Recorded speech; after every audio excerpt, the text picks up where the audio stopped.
Dhaka Gazipur district. Dhaka Gazipur. আজ থেকে অসুবিধা হয়নি? না, আসতে হয়নি। এই মুহূর্তে বাংলাদেশে যা পরিস্থিতি, ওটা নিয়ে কি বলবেন? আচ্ছা, ভালো। ভালো পরিস্থিতি? হ্যাঁ, ভালো হয়েছে। দেখেন না, টিভি দেখেন না? টিভি তো দেখছি। কি দেখেছেন?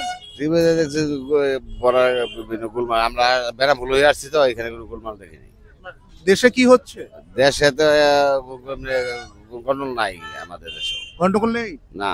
কি বলছেন আপনি? বুঝে আমি আপনার সঙ্গে মিথ্যে কথা বলতে দাঁড়িয়েছি?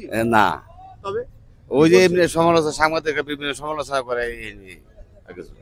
মারধর, না, এগুলো দেখিনি। ভারতকে হুমকি দেওয়া। না, টিভিতে আপনার এই বাংলাদেশের চিকিৎসা নেই?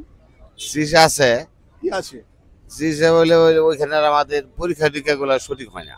সঠিক হয় না। হ্যাঁ। কিন্তু তবু আপনাদের বাংলাদেশ কেন হুমকি দেয় ভারতবর্ষকে? এটা কিছু লোক আছে হইলো দুষ্কৃতকারী এই এগুলা। নাম আপনার?